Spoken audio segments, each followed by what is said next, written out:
오늘 설교 말씀의 제목은 이제 히브리인입니다. 히브리인, 강을 건너는 인생, 이 말씀을 가지고 우리도 주신 은혜 살펴보고자 합니다. 성경에 보면 이스라엘 백성들, 유대인들을 민족 단위로 호칭하는 뜻이 있는데 그게 바로 히브리인입니다. 히브리 민족이다라고 하죠. 자, 이 히브리인이다, 히브리 민족이다라고 하는 건 두 가지 뜻이 있어요.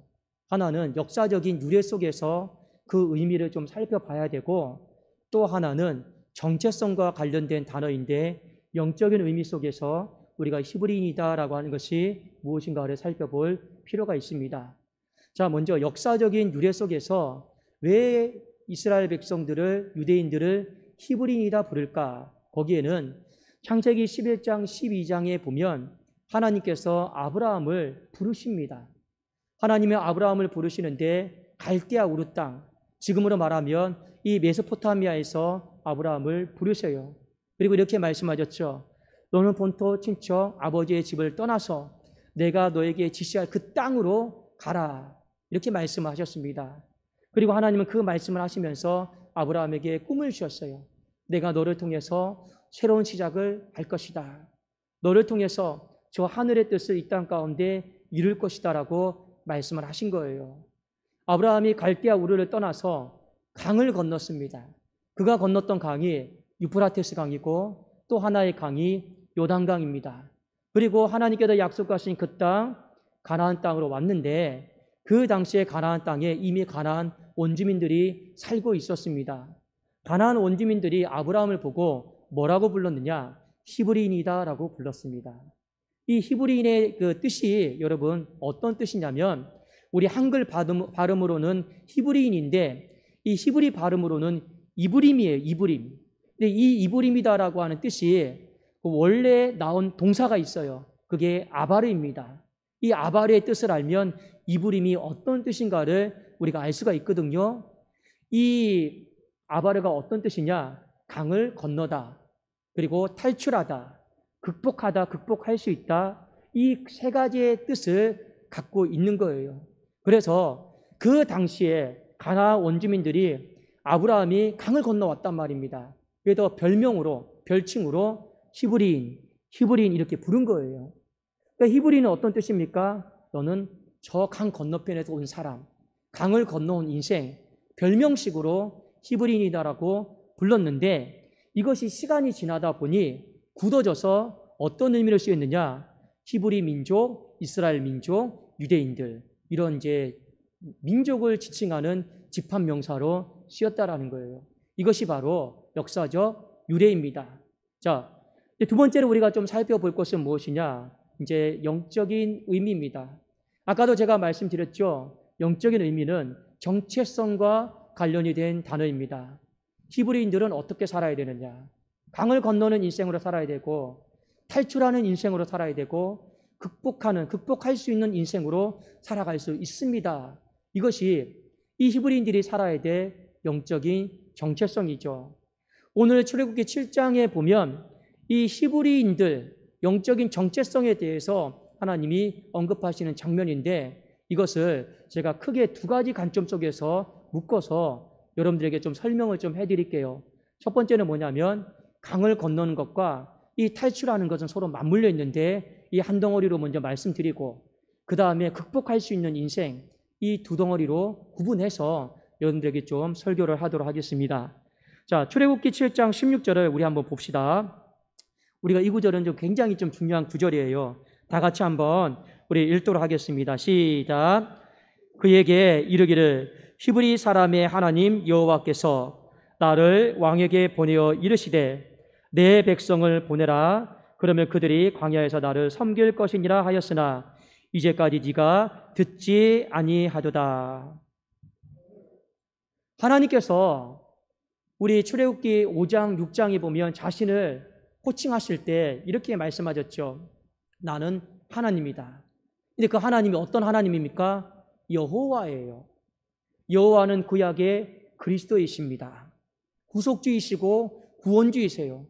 그러니까 하나님이 자신의 이름을 여호와라고 같이 이렇게 쓰신 것은 하나님의 어떤 정체성, 그것에 대해서 말씀을 하신 거예요. 하나님 여호와. 그 하나님이 구속주로서, 구원주로서 일을 하실 것이다라고 하는 정체성과 관련된 단어입니다. 자, 그런데 오늘 말씀해 보니까 하나님이 이렇게 말씀하세요.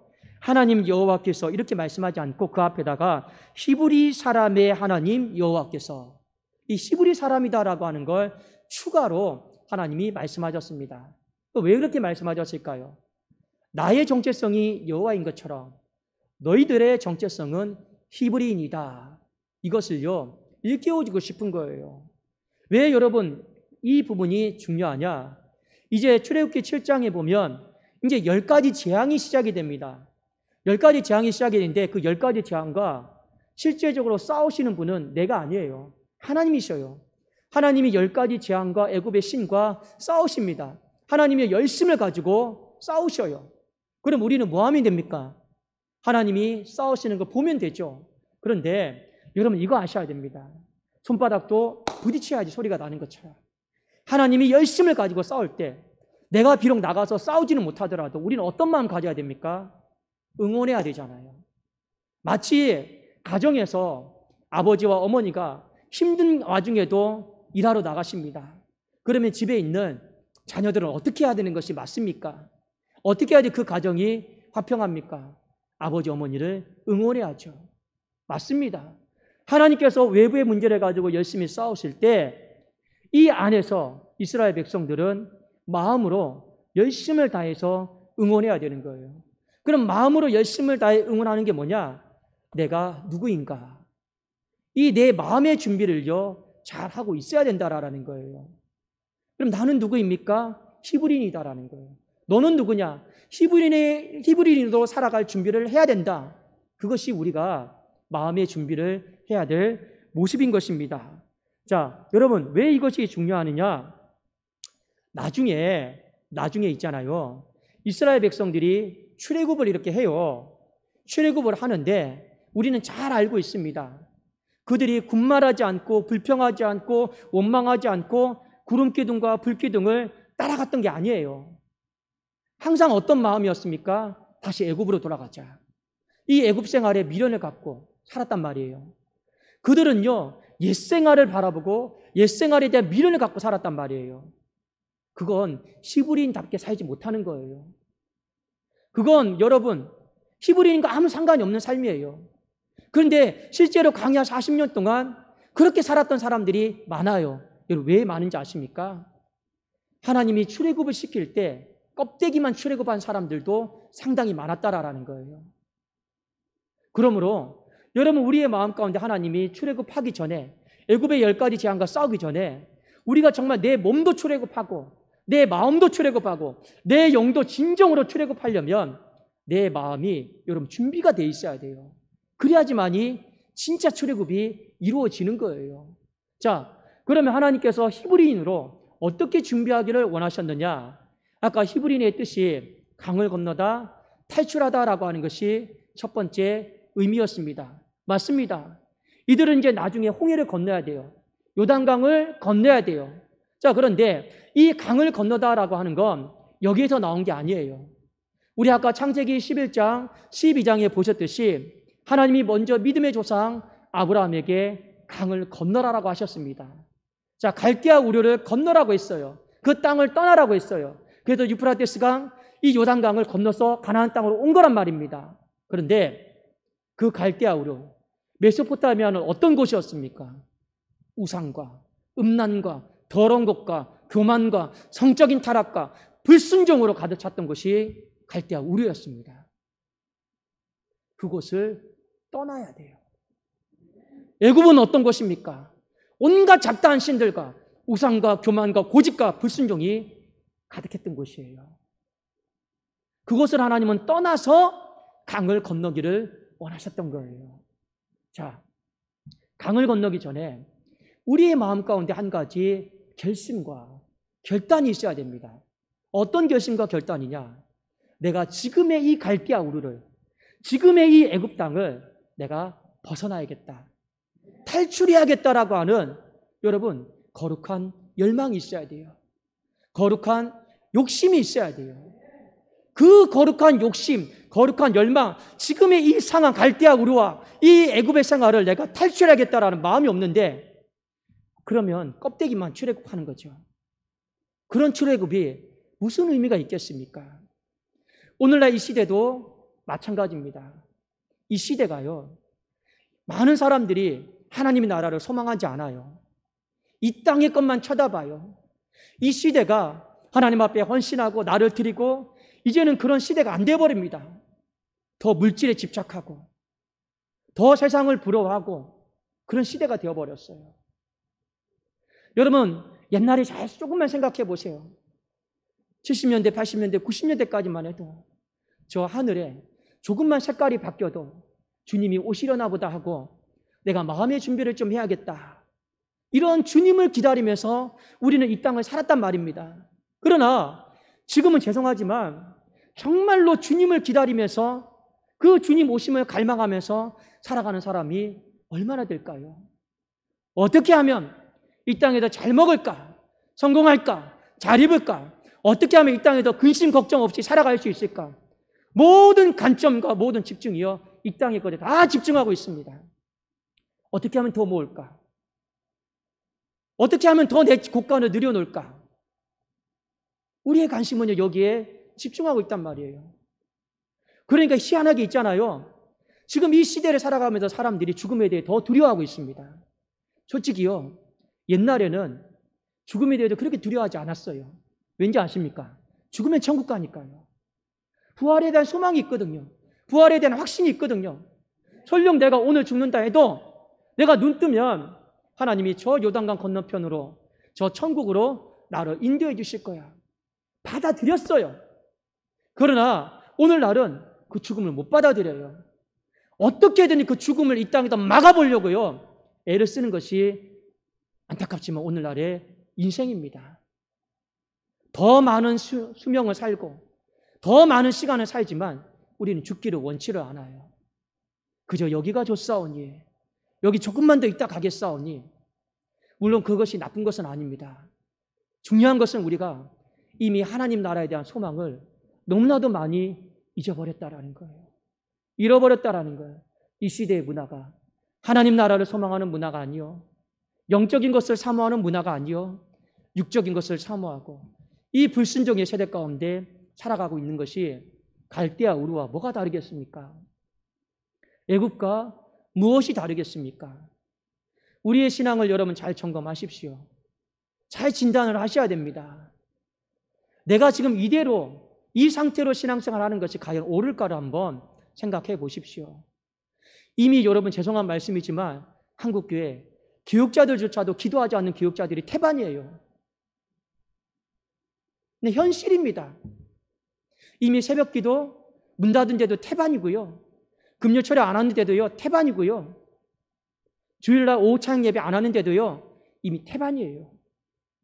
그런데 과연 이것이 옳을까, 맞을까 생각을 해보셔야 되는 거예요. 남들도 다 그러니까, 이제 예배만 드려도 신앙생활 잘하는 거니까 그 기준은 하나님이 정하신 겁니까? 세상이 정해준 겁니까? 만일 세상이 정해준 기준 따라서 신앙생활을 하고 있다면 그건 잘못된 거예요. 우리의 기준은 하나님 보고 하나님 기준 따라 열심을 내면서 달려왔는데 지금은 뜨거움이 다 없어져 버렸어요. 차디 찬 사람은 차게 되었고 의외로 회색지대에 미지근한 사람들은 더 많이 생겼어요. 하나님은 분명히 말씀하셨습니다. 뜨겁든지 차든지 둘 중에 하나 해라. 미지근하면 내가 다 토해내겠다.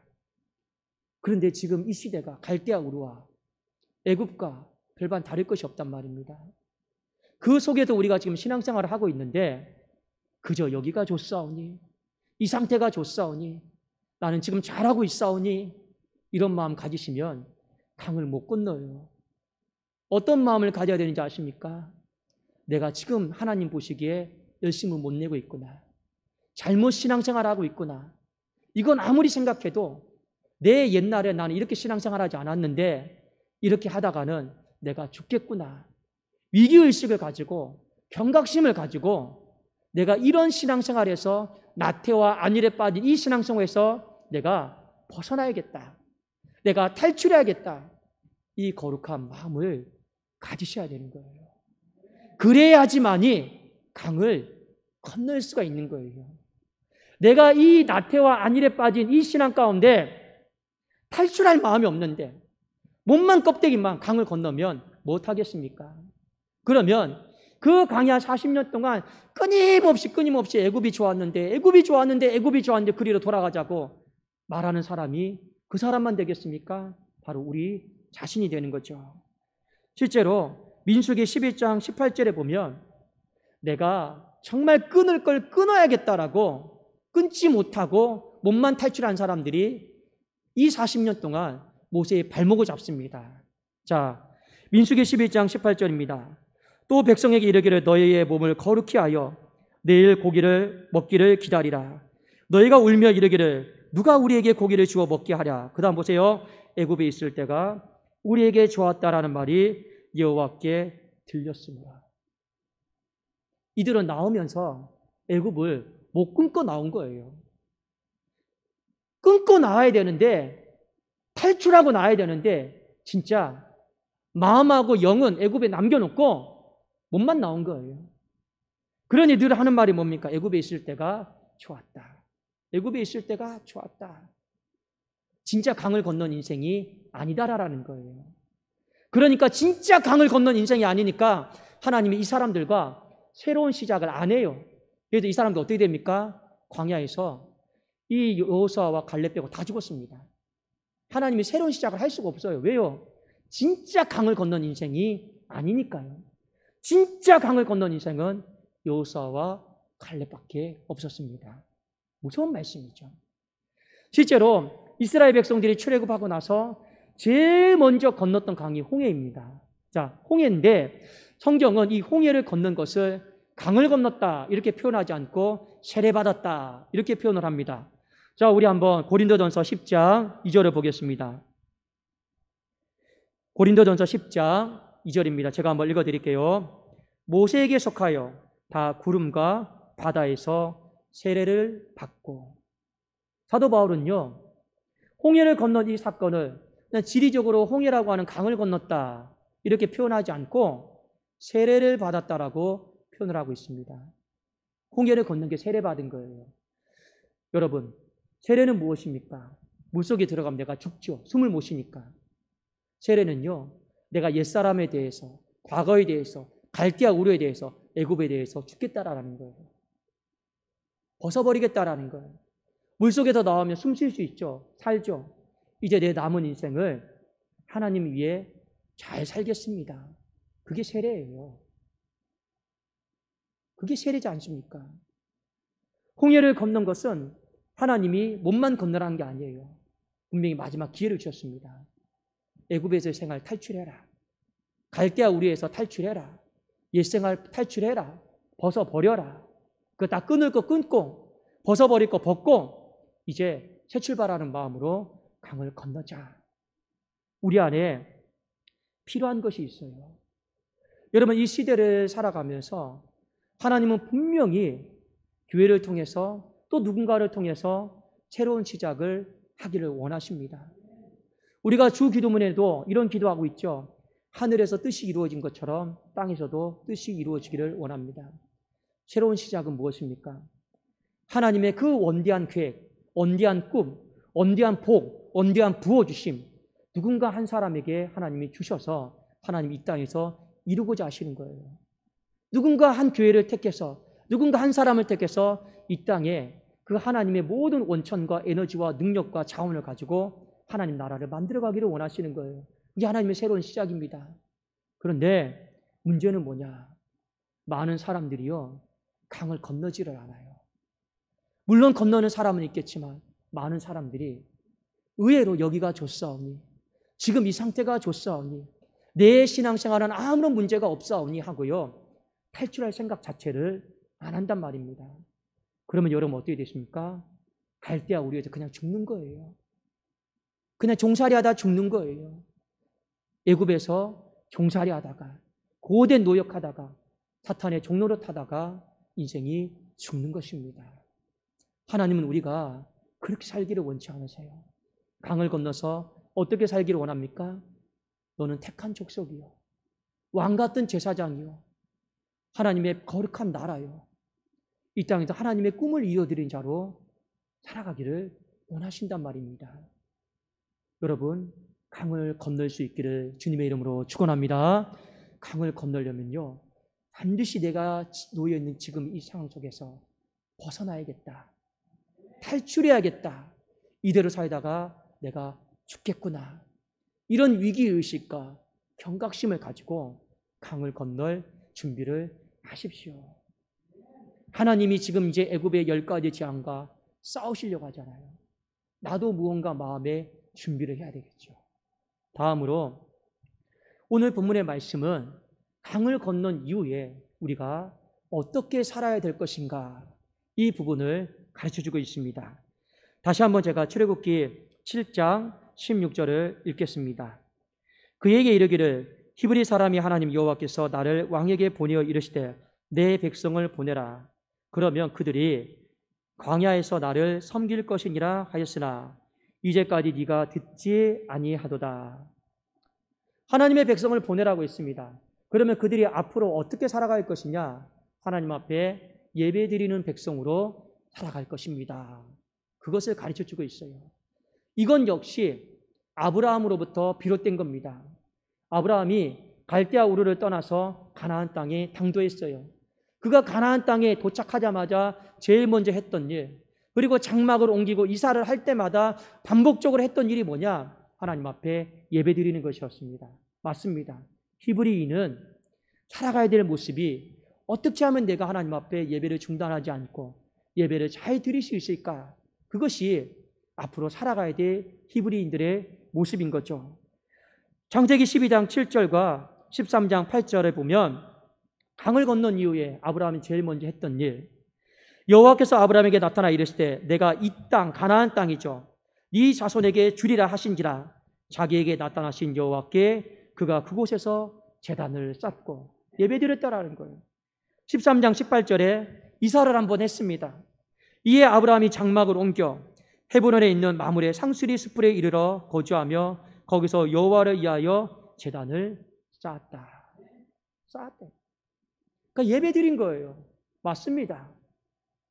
하나님이 아브라함 시대를 빗대어서 이 히브리인의 이 명칭을 통해 오늘 이 430년이 지난 이 출애굽하려고 하는 세대에게 말씀하시는 거죠.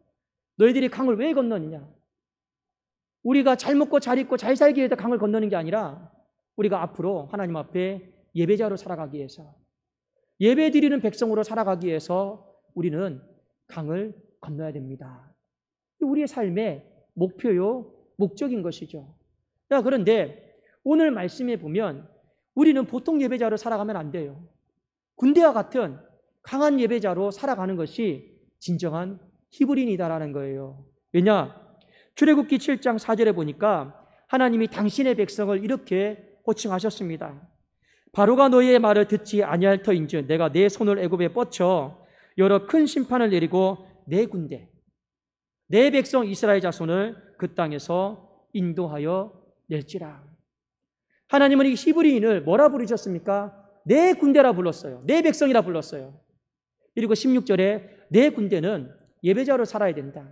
보통 예배자로 살면 안 되고 강한 예배자로 살아야 된다라는 것을 일깨워줬어요. 자, 여러분, 강한 예배자로 살아가는 것과 히브리인이 되는 것과 무슨 상관이 있을까요? 상관이 있어요.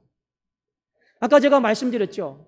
히브리인의 이 원뜻이 탈출하다, 강을 건너다예요. 마지막 하나 남은 것이 무엇입니까? 극복하다예요. 극복할 수 있다예요. 그것이 히브리인의 마지막 뜻입니다. 그러면 예배와 내가 인생을 살아가면서 수많은 어려움들을 겪는 것, 극복하는 것과 무슨 관련이 있을까요? 관련이 있습니다. 왜 관련이 있는지 아십니까? 하나님은 예배를 통해서 당신의 백성에게, 당신의 군대에게 힘과 능력을 공급해 주시거든요. 기억하십시오. 예배는 집에서 큐티하는 것과 다른 거예요. 예배는 단순히 성경 읽는 것과 필사하는 것과 차원이 다른 것입니다. 예배는 무엇이냐? 하나님께서 당신의 백성을 만나주시고 당신의 백성에게 은혜를 부어주시고 힘과 능력과 세상과 맞설 수 있는 그 능력을 부어주시고자 하는 공적인 통로예요. 그러므로 우리가 얼마만큼 하나님을 잘 섬기느냐, 예배를 마음과 뜻과 정성을 다해서 드리느냐, 그것이 하나님이 결산을 해주시는데, 뒤집어 보면 하나님이 그 예배에 대한 간절한 마음을 갖는 사람에게 더 하나님이 힘과 능력을 부어주신단 말입니다. 여러분 안에 성령이 계셔요. 이 성령께서 하시는 일이 무엇입니까? 우리의 예배가 예배되도록 돕는 역할을 하시는 것이 성령이란 말입니다. 예배에 집중이 안 됩니까? 성령께 기도하십시오. 성령 안에서 예배드리면서 말씀에 집중하게 해달라고 기도하십시오. 예배의 은혜를 받고 싶습니까? 성령께 도움을 간청하십시오. 그러면 그 성령께서 말할 수 없는 탄식으로 이 예배 시간 내내 부르짖으면서 중보하시면서 기도하시면서 예배가 예배되어지도록, 말씀이 말씀되어지도록, 은혜가 하나도 땅에 떨어지지 않도록 돕는단 말입니다. 그분이 성령님이세요. 성령님은 다른 게 아닙니다. 하늘로부터 내려오는 하나님의 힘과 능력이 하나도 땅에 떨어지지 않도록 다 우리의 것이 되도록, 성도의 것이 되도록, 내 것이 되도록 이 성령께서는 도와준단 말이에요. 예배는 하나님께서 당신의 백성들에게 세상을 살아갈 힘을 부어주시는 그 시간이에요. 당신의 백성들이 세상에 주눅들지 않고 세상과 넉넉히 맞서며 이기도록 도와주는 축복의 통로란 말이에요. 그래서 히브리인은요, 강을 건넌 이후에 예배자로 잘 살아야 돼요. 강한 예배자로 잘 살아야 돼요. 그러면요, 사방으로 우겨싸임을 당해도, 답답한 일을 당해도, 낙심되는 일을 당해도 우리는 결코 무너지지 않습니다. 왜요? 히브리인에게는 하나님이 세상을 이길 수 있는 힘을 주셨거든요. 극복할 수 있는 힘을 주셨거든요. 그러니까 죽을 위기에 날마다 처해도 우리는 살아나요. 세상이 볼 때는 저게 문 닫겠구나, 저 가정 문 닫겠구나, 저 사람 이제 인생 마무리해야 되겠구나. 그런데 안 죽어요. 또 잡초처럼 일어나요. 그 생명력은 어디에서 나오는 겁니까?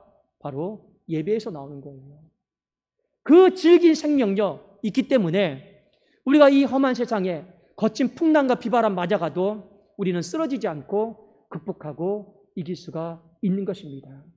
그래서 하나님께서는요, 히브리인답게 살아가는 것이 뭐냐? 탈출하라, 끊을 것 끊어라, 강을 건너라, 그리고 예배자로 잘 살아라. 그러면 히브리인답게 우리는 세상에 져서 사는 인생이 아니고 극복하고 이길 수 있는 인생으로 살아갈 수 있다 말씀하신 거예요. 문제는 뭐냐? 많은 사람들이 예배자로 못 살아요. 강한 예배자로 못 살아요. 군대와 같은 예배자로 못 살아요. 항상 예배드릴 때 타협하고 우선순위에서 밀려나 버리는 경우들이 너무나도 많이 있습니다. 왜 그러냐? 디모데후서 2장 4절에 보니 병사로 복무하는 자는 자기 생활에 얽매이는 자가 하나도 없나니 이는 병사로 모집한 자를 기쁘게 하려 함이라. 예배는 하나님이 제일 기뻐하시는 거예요. 그런데 문제는 뭡니까? 많은 사람들이 예배자의 삶을 잘 못 살아요. 말씀에 기인해서 보니 너무나도 자기 생활에 얽매인 것이 많아요. 군인은 자기 생활에 얽매이지 않습니다. 말씀처럼 병사로 모집한 자를 기쁘게 합니다. 윗사람만 생각해요. 오늘날도 마찬가지입니다. 여러분이 정말로 강한 예배자로 히브리인답게 살아가기를 원하고 있습니까? 내 삶이 하나님 기쁘게 하시고 하나님 중심적으로 살면 얼마든지 우리는 강한 예배자로 살아갈 수 있습니다. 그러나 자꾸만 내 삶이 자기 생활에 얽매이지 마십시오. 자기 생활에 얽매이다 보면 우리는 히브리인답게 못 살게 되고 자연스럽게 예배는 약화되고 예배만 약화되는 것이 아니라 세상을 이길 수 있는 힘과 능력도 다 잃어버리게 되는 거예요. 다 잃어버리게 되는 거예요. 여러분, 히브리라고 하는 단어가 성경에 총 47번 나옵니다. 제가 좀 찾아봤거든요. 창세기에 6번 나오고요. 출애굽기에 제일 많이 나옵니다. 14번, 신명기에 2번, 사무엘상에 8번, 예레미야서에 2번, 요나서에 1번, 나머지는 신약 성경에 몇 번 나옵니다. 제일 많이 나오는 것이 출애굽기예요. 그리고 다른 성경에는 그냥 히브리인 이 정도로 히브리 민족 이 정도로 단어가 언급이 되지만 출애굽기만큼은 히브리 사람의 하나님 여호와라고 정체성과 관련돼서 쓰여집니다. 이유가 있죠.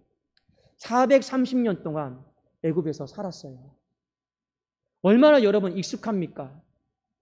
그러니까 떠나기도 싫죠. 강을 건너기도 싫죠. 그냥 여기 이 생활이 좋아요.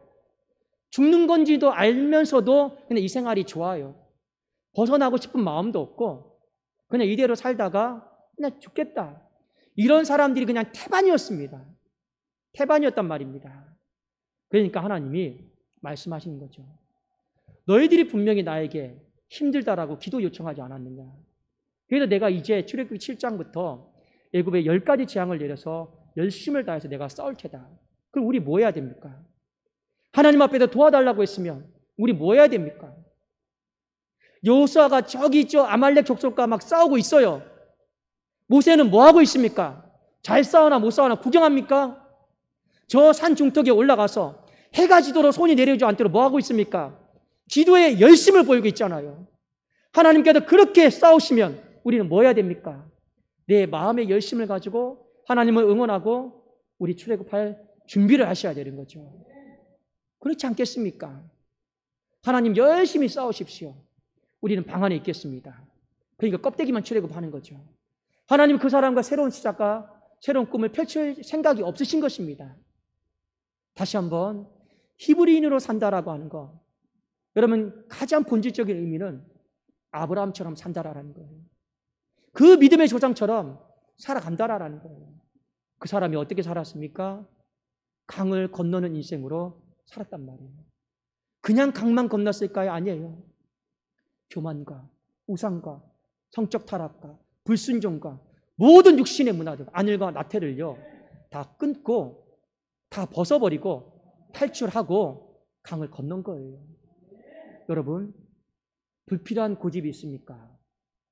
죽고 사는 문제 아니면 다 벗어버리세요. 지독한 고집이 있습니까? 바로가 가지고 있는 고집이 있습니까? 불순종이 있습니까? 다 벗어버리세요. 안일과 나태함에 빠져 있습니까?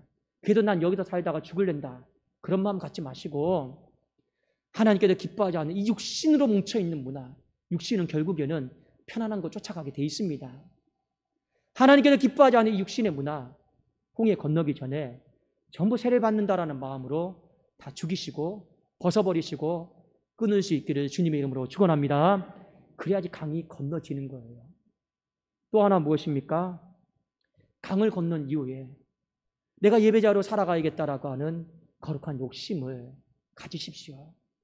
하나님은 우리에게 보통 예배자 말씀하지 않았습니다. 너는 히브리인인데 내 군대다 했습니다. 강한 예배자로 우리가 살아가야 되는 거예요. 앞으로 우리가 이 세상이 말세라고 그러죠. 더 많은 공격을 받을 것입니다. 그 공격 앞에서 무너지지 마시고 신앙 여러분 오랫동안 쌓아왔던 신앙 한 번에 하루아침에 다 무너지지 마시고 버텨내십시오. 맞설려면 어떻게 하겠습니까? 힘이 있어야죠. 그 힘은 어디에서 오는 겁니까? 하나님을 섬기고 하나님 앞에 신령과 진정으로 예배드릴 때 그 힘을요 하나님이 성령을 통해서 우리에게 공급해 주신 겁니다. 그러면 날마다 죽을 인생 같았는데도 날마다 기적처럼 살아나요. 그래도 우리 교회도 절대로 스스로 문 닫는 일은 없을 것입니다. 예배 중단하는 일은 없을 것입니다. 왜요? 이 예배가 하나님께서 이 교회를 살리시는 힘을 공급해 주시는 바로 축복의 통로이기 때문에 그렇습니다. 우리 마지막으로 한 구절 말씀을 찾아보기를 원하는데 로마서 4장 16절입니다. 여기에 말씀해 보면 히브리인처럼 살아가는 자에게 하나님이 아브라함에게 약속하셨던 것처럼 그 교회와 그 가정을 향해 이런 약속을 반드시 주실 것이다. 그것이 바로 로마서 4장 16절입니다. 제가 한번 읽어드릴게요. 그러므로 상속자가 되는 그것이, 상속자 얘기하는 거예요. 상속자가 되는 그것이 은혜에 속하기 위하여 믿음으로 되나니 이는 그 약속을 그 모든 후손에게 굳게 하려 하심이라. 하나님의 그 약속은, 아브라함에게 하셨던 약속은 그대로 누군가는 상속받을 사람이 있다라는 거예요. 자, 율법에 속한 자에게 뿐만 아니라 아브라함의 믿음에 속한 자에게도 그러하니 아브라함은 우리 모든 사람의 조상이다. 아까도 제가 말씀드렸죠. 율법에 속한 자가 상속받는 것이 아니라 아브라함처럼 살아가는 자가, 하나님께서 말씀하셨잖아요. 하늘의 별을 봐봐. 바닷가의 모래알을 봐봐. 너가 지금 보잘것없고 연약해도 내가 어마어마하게 너를 통해서 꿈을 이룰 거야. 아브라함은요, 그래서 자녀의 복도 받았어요. 운명의 강을 건너기 전에 창세기 11장에 이 아내 사라가 불임이었어요. 애 못 낳았어요. 강을 건너기 전에. 강을 건너고 나서 하나님이 그의 가정에 이삭을 주셨어요. 민족을 이루었어요. 하나님이 절망과 낙심에 빠진 가정에게 새로운 시작 주셨죠. 보잘것없는 인생에게 부도 주셨죠. 재물도 주셨죠. 꿈도 주셨죠. 민족도 주셨죠. 강을 건너니 셀 수 없이 하나님께 받을 상속할 것이 너무나도 많이 있었단 말입니다. 그런데 누가 강을 건너는 인생일까요? 어떻게 해야지 우리가 강을 건너는 인생으로 살아가는 걸까요? 오늘 나는 히브리 사람의 하나님 여호와라고 하나님 말씀하시면서 그 먼저 믿음의 조상이었던 아브라함이 어떻게 히브리이다라고 하는 이 별명을 얻게 되었고 그가 강을 건너고 살았는가를 보고 이제 상속자로 살아가길 원하는 우리들에게도 말씀하고 있는 거 아니겠습니까? 아브라함처럼 사십시오. 강을 건너는 인생이 되십시오. 강을 건넌 이후에 하나님 앞에 평생의 예배자로 살아가십시오. 그러면 여러분 어떻게 됩니까? 무에서 유로 창조되어지고 없는 것에서 있는 것을 경험하게 되고 죽음에서 생명의 이 부활을 경험하는 것, 하나님은 이루 헤아릴 수 없는 놀라운 축복과 은혜들을요 아브라함에게 다 부으셨습니다. 사랑하는 우리 성도님들, 그 강을 건너므로 말미암아 하나님의 새로운 시작과 새로운 꿈이, 하나님께서 우리 백성들이 주시고자 하는 그 상속이 우리 교회에, 여러분의 가정에 있기를 예수 그리스도의 이름으로 축원합니다. 기도하겠습니다. 살아계신 하나님 아버지, 히브리인은 약함을 극복할 수 있습니다. 히브리인은 낙심도 극복할 수 있습니다. 히브리인은 날마다 죽을 것 같던 상황도 극복할 수 있습니다.